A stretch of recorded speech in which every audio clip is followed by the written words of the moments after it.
और शासन जी, आज बहुत खुशी का दिन है। आज आप सबको बड़ी पता है कि 2021 को हम अलविदा कह रहे हैं और 2022 में हम प्रवेश कर रहे हैं।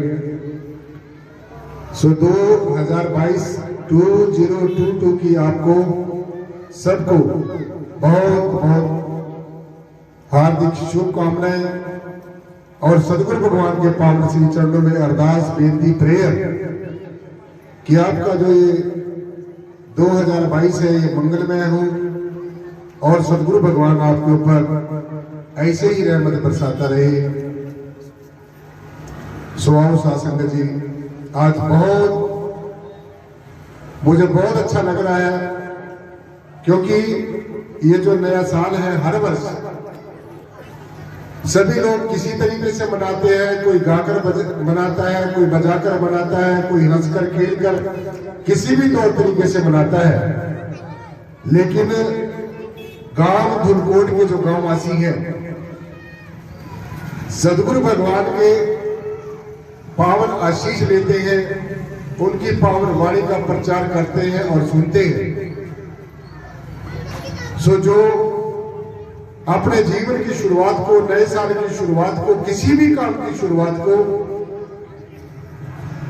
सदगुरु भगवान के नाम से करता है, परमेश्वर के नाम से करता है, परमेश्वर के गुणगान से करता है, तो निश्चय ही उसका लौकिक जन्म भी सफल हो जाता है और अलौकिक जन्म भी सफल हो जाता है। और ऐसा इंसान परमेश्वर की अनेकों नेमतों का, अनेकों रहमतों का पात्र बन जाया करता है। सुशासन जी, 2022 नव वर्ष की आप सबको बहुत शुभकामनाएं, मंगल कामनाएं। आज हम गुरु जी की पावन वाणी के जो विचार सुन रहे हैं, सभी महापुरुष आपके समक्ष अपने अपने अनुभव रख रहे हैं।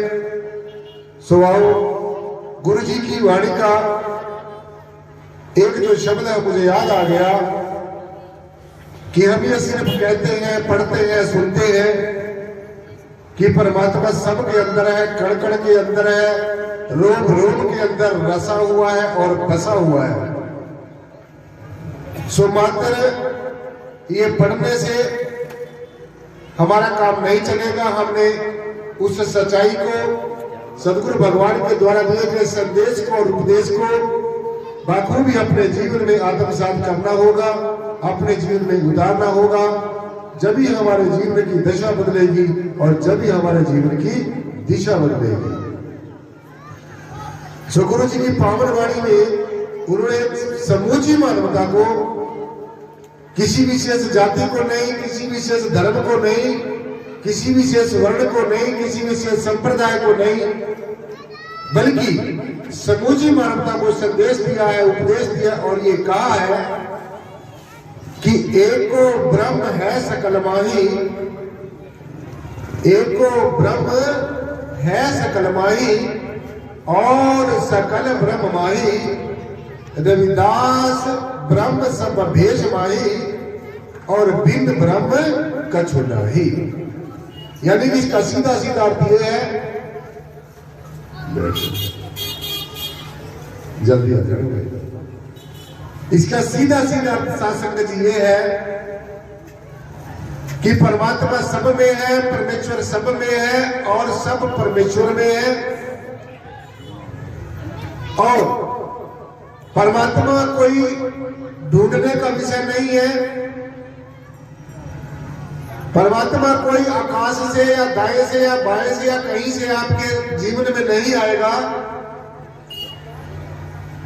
बल्कि परमेश्वर परब्रह्म निर्गुणाकार सर्वाधार विश्वाधार परम तत्व, जिसको हम अनेकों नामों से पुकार रहे हैं, वो हमारा अपना ही स्वरूप है। हम वो स्वयं ही है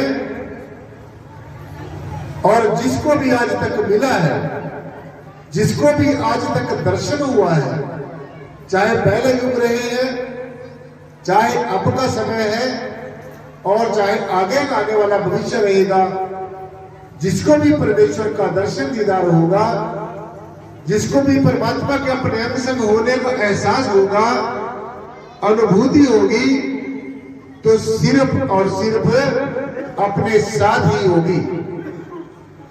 सो आज हमने यही विचार करना है कि क्या मथुरा, क्या द्वारका, क्या काशी हरिद्वार, रविदास को जे दिल अपना, दिल माही मिले दिलदार। यानी कि चाहे आप मथुरा जाओ, काशी जाओ, कहीं भी जाओ, हरिद्वार जाओ, क्या मथुरा, क्या द्वारका, क्या काशी हरिद्वार, कितना भी धर्म स्थलों का भ्रमण कर लो, करना चाहिए, क्योंकि हमारे ऋषियों, मुनियों, पीर पैगंबर औलिया अवतारों ने वहां पर बैठकर परमेश्वर की बंदगी की, खुदा की इबादत की, तो हमने वहां पर जाना चाहिए। लेकिन साथ साथ में यह भी भली बात समझ लेना चाहिए कि मात्र तीर्थ स्थानों पर घूमने से, मात्र वहां पर स्नान आदि करने से हमारे जीवन का पार उतारा नहीं हो सकता, क्योंकि स्नान करने से सिर्फ तन की मैल धुली जा सकती है, मन की मैल नहीं धुली जा सकती। सो मन की मैल को धोने के लिए, मन के ऊपर से मट मैलापन उतारने के लिए, अपने आप को आत्मा जानने के लिए हमने सत्संग जी सदगुरु की शरण में जाना बहुत ही ज्यादा अति जरूरी है। और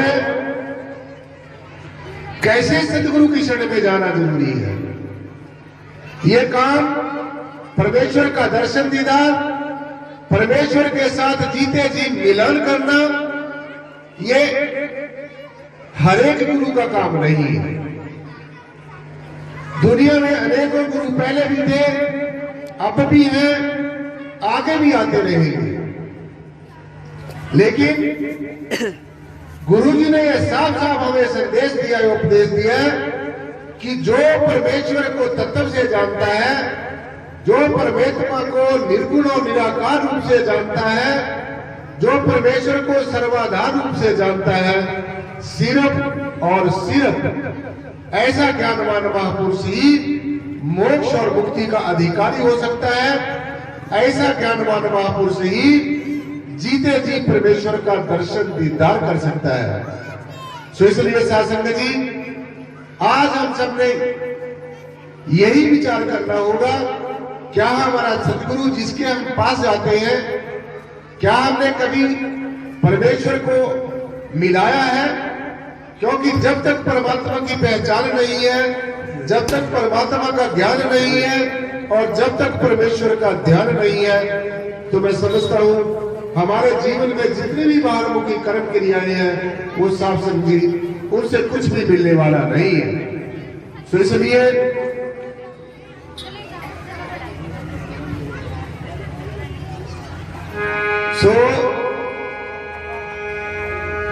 हमारे जीवन में सबसे पहली और सबसे अंतिम यही जरूरत है संगत जी,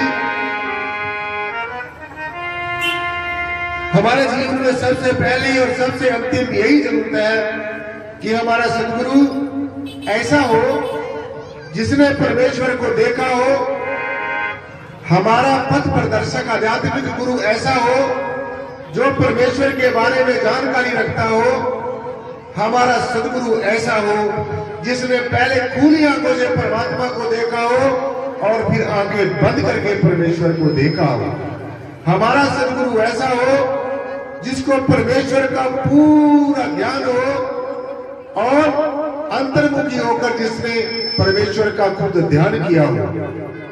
तो सबसे इंपॉर्टेंट, सबसे जरूरी हमारे जीवन में साधु जी यही बात है कि हमारा जो सदगुरु है वो ब्रह्मवेता होना चाहिए, तत्वदर्शी होना चाहिए, ब्रह्म ज्ञानी होना चाहिए, परमेश्वर को जानने वाला होना चाहिए।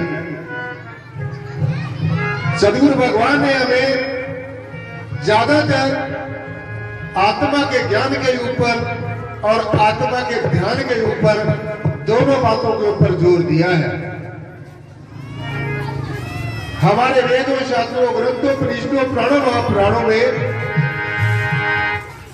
ऐसा शासन